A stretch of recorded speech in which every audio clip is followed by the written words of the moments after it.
buscando formar agentes ou educadores ambientais que possam atuar no sentido de melhorar as condições, não só no presente como no futuro, né?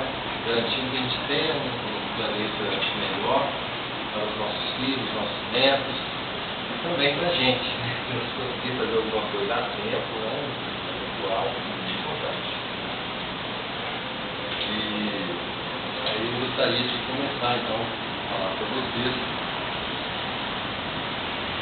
A gente fez uma divisão assim, dessa palestra da escola, onde vamos falar sobre a introdução ao ambiente social, falar alguns conceitos sobre esse tipo de site, né? Na verdade, a gente chama de rede social, é um site na internet que promove algum tipo de convívio social para algum objetivo, algum público específico.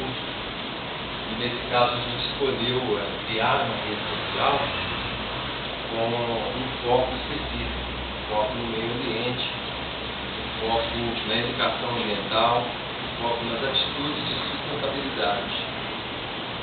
Na primeira parte a gente vai falar de conceitos que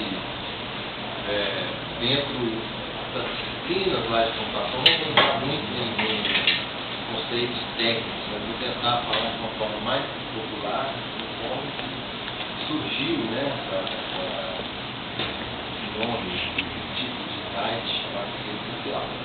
Dentro das disciplinas de gráficos, né, que é uma disciplina que estuda como você pode compartilhar mais elementos de multimídia através de uma rede computacional, através de cabos ou através das redes em si.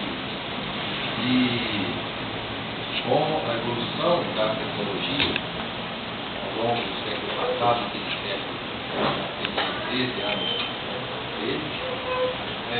conseguiu-se uma evolução de conseguir